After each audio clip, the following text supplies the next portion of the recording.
let's talk about hot. Wait a minute. Hot Tub Time Machine. Yes. I like Steve Pink. What has he Sandy. done Oh since? my God, what a movie, man. Steve Pink he's Cusack's buddy, right? He co-wrote Yes. Right, he wrote Grosse Pointe and Blank, and for High Fidelity. So it's got which is based on a British novel, though. Right. Hornby. Yeah, another Although Hornby. they changed it from London to This movie is one of the rare Sandy also watch with me movies. You're kidding. You never know about that girl. Oh no, I it's know. she likes Cusack, always did. Are you sure she's a woman? I did not watch this with Eileen because after I watched it, I was like, I'm glad I'm not watching this film with Eileen because it's so goddamn raunchy. She watched Peggy Sue with me, but it's like this was. I don't remember this film being that raunchy. It was pretty fucking raunchy. There's the unrated one, which is what I watched. Well, it's only a minute and 40 seconds longer than the theatrical release, but still, it's like pretty more homophobic jokes or what? Yeah. Oh my God. Jesus. This movie is extremely funnier if you are familiar with like some of Cusack's 80s stuff, like Better Off Dead, Hot Pursuit. Like, and the ski, I forget what it was called, but there was the one that was literally on a ski slope like this. Oh yeah. He wasn't in it, but this movie pulls liberally from all of that. I mean, there's actually a callback to Better Off Dead really, really early in this movie. Yeah. A million times like I have, you caught it. I haven't seen a lot of those films. I mean, I've seen a few Cusack things that I love. But yeah, so I enjoyed it anyway, I guess. Well, what I will say about this movie, Chevy Chase was channeling Robert De Niro from Brazil. Yes, he sort of just ends up in the movie and then disappears. Yep. Well, I enjoyed the ski guy, the jerk. This guy behind you, yeah, Blaine. I didn't realize it's Blaine. Of course, his name is Blaine. Winter Right? Soldier. That's the kind of film he got. His name is Blaine. That's Sebastian Stan. That's Bucky from the Captain America movie. Oh my God, I didn't recognize him. You're not. Oh. I watched the whole film. I was like, wait, that guy looks familiar. I look it up. I was like, oh, that's Sebastian. Fuck, it's Bucky. It's Bucky. Yes, great. He was great in this. The other guy next to him, this guy here. You remember him from The Middle? No. That's Axel. I recognize the kid. That's Axel from The Middle. What is he? One of the brothers? He's the oldest brother. Oh, okay. Yeah, he does all the B stories in that show. I didn't watch it a lot. I saw a few episodes of The Middle, but this movie loves all the same bad 80s music I do, like Motley Crue. Yeah, I thought you kind of. You mean Motley Lue? I thought you closing credits where they do the Home Sweet Home video. Yeah. Yes. I've seen it 1,000 times. Like I have. They hit every single detail. Really. It is crafted with love. Then what I will say about this Motley Lue.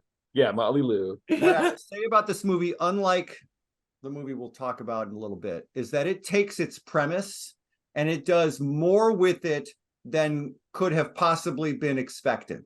Absolutely. It like takes this dumb idea and spins it so that it actually becomes much the same. I mean, much the same way that I think Back to the Future took a time travel story and really thought through a lot of the details. Yes. This movie takes the idea of the whole butterfly, the butterfly effect, and really, I thought, did some fairly sophisticated and clever things in terms of the plot. No, weirdly enough, I'm going to agree with you. Aside from the raunchy stuff in the story, which is like very raunchy, it's like tits and like the fellatio and things like that. It actually the time travel logic was pretty solid. You know what I mean? It's like it's at like, least as good as the Back to the Future time travel logic. Yeah, it is. Yeah. Which it resembles a great deal. It does. Yeah. Oh, it's definitely very much the idea of Glover's in it. So what are you going to do, right? Yeah, no shit.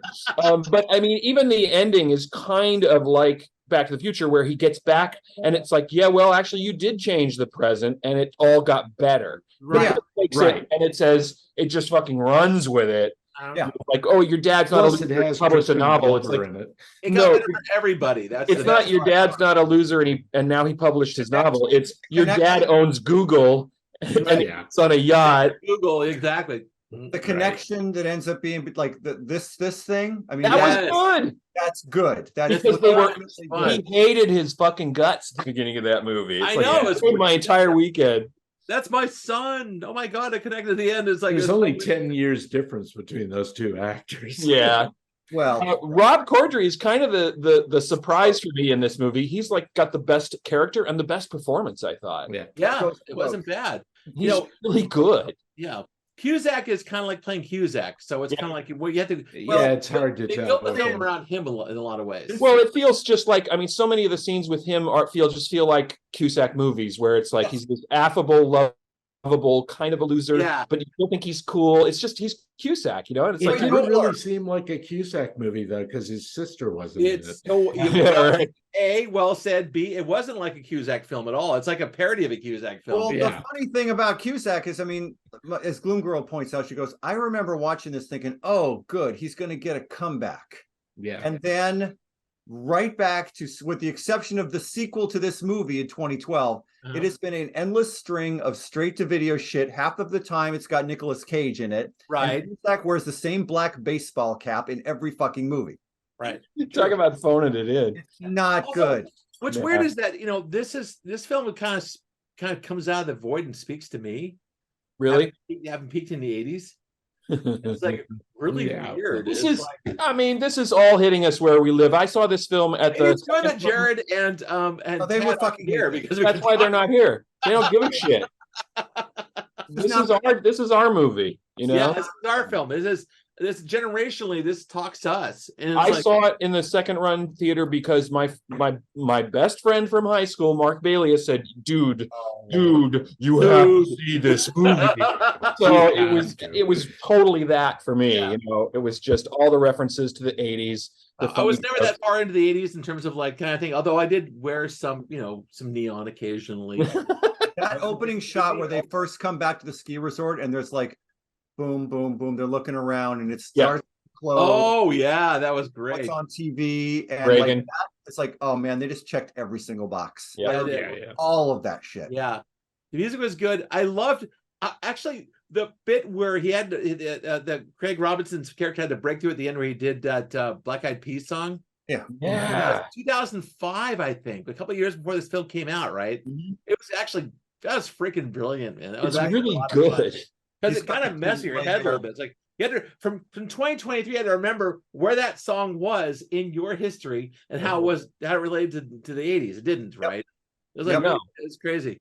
It's later. Also her. Yep. Jessica Paré. She's really funny. I was like, I'm wondering why she was in this movie. This is her first film role, right? Oh no, wait, sorry, I'm confusing her with the woman that ends up playing his mom. Well, Jessica Paré. For a second, I thought she was a gal in Community, but actually that's Megan from Mad Men. Right? Is that who that is? That's who that is. Oh, interesting. I was wondering why was she in this film? That was her first film. And, boobs out basically in this whole thing with the hot tub with Craig Robinson's character, right? Right. She's Canadian. And this film was shot in Vancouver. Yeah.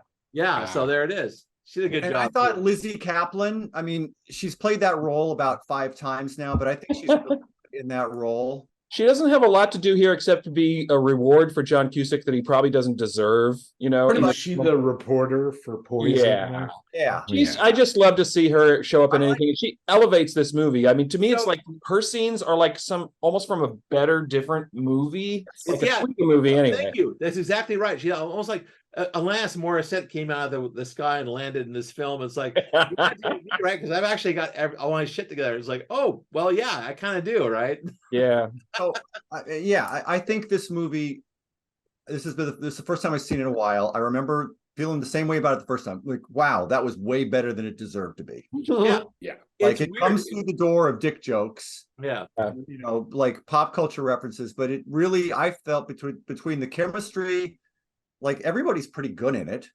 Some of them everybody did a good job. Everyone took it seriously. Yeah. And the writing is really clever. Yeah. Even Crispin Glover's character, we took it really seriously. It's just fun. Fun running gag is serious in everything he does. When is he going to lose his arm? Is the running gag? That's a strange running gag, man. Come on, that's nuts. And they don't believe that it's still attached, and they keep tugging on it. I know. Yeah. That's good stuff. I mean, it's not. It's pretty fucking dumb in places. But no, sorry. The initial premise is dumb as shit. Mm-hmm. There are dumb scenes in it as well. You accept that there is a hot tub time, like that's it. Like, sure. Dumb hot tub time machine, but once it sends them back and they're looking in the mirror, and he's got the kid and play hair, Oh my God, that was nuts. mullet. That is two people, by the way. As soon as you accept, They're all doubles. Yeah. right. No, I mean Kid and Play. That's a line from the movie. That's what you have. Like as soon as you get through that, the rest of it is extremely consistent to its own logic. Yeah. Right? And like I said, it just I found myself consistently like, oh, that's clever. Oh, that's also clever. Same Shit. here. Yeah. Like this Guys, kid phoned this in. I feel slightly bereft, and you know why? Why? Because now that Jared and Tad aren't here, there's nobody to bag on this, and I was totally set up for I that. know, right? I'm just sitting here going, God, what a great movie. And it's like, That's the I flip can just side hear of this. Tad. Tad's like going, no, it's not a great movie. No, it's That's the flip worst side of this thing whole ever. thing. He's not there to tell us we're a bunch of idiots. Yeah, a bunch of old idiots. Old idiots. Yeah, Yes, he's but good at again, ageism.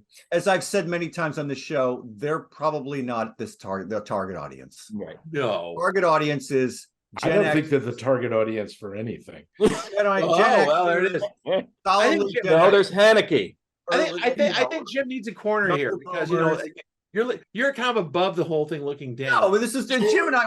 When I watched Dazed and Confused, I knew instantly who to think about. And it was Jim because like Okay, that there was it is. that's your era, right? Yeah. Like, that's totally your era. And I think they graduate the year after I did. Yeah. Wait, what was your high school graduation year? 75. I was But I 80. graduated half year. Me and John were 80, and I think you were 83, 84? 83. Okay. 83. Good I'm enough. 3, Sandy's 5. So I think these guys are maybe a smidge younger than us. Yeah, a little bit. This Not movie's too much, supposed to though, take not place in too much. 86. Yeah. Yeah. 86, right? Right, So, because in 86, I was in my 20s. Right. yeah, and I remember how bad the music was in 86. Although I will say that Home Sweet Home was 85. Like True. there were a couple of music cues. I was like, never mind. It's fine. It's fine. Splitting hairs. As long as I it's am very- before 86, it's okay. I have very like I went to all of these fucking movies. Like I go through like starting with what was the first one? Porky's. Oh yeah. Animal House Oh, is the yeah. prototypical, but those people in that movie were weren't Also, Animal this is- House sort of set it off. Animal House didn't it? kind of set this wheel in motion. This Right, is- Dumb, but dumb comedies.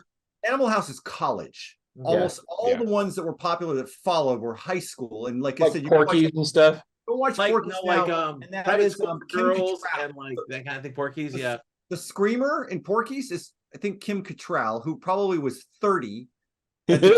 Made that Playing movie. 25, right? Right. I mean, Yeah. like it, and that was the thing, where it was an endless string of 25 to 30-year-old people playing high school students, including Cusack over and Right. over and over again. Okay, Right. That's why I having, thought it was so having good. said all this, I will rag in this film a little bit because it's a bit pat because the three main characters all have these really obvious problems. Like Craig Robinson's character is emasculated, and John Cusack's character, there's Broken. yeah, exactly, and Rob Corddry's just completely fucked up in all Right. ways. Right? Tried to commit So, suicide. They all come into the film having very serious problems that you could tell originated when they were kids. And so when they go back to the 80s, you kind of like realize they're going to get a chance to reset all this. So it's kind of like that track is fairly obvious Sure. in some ways.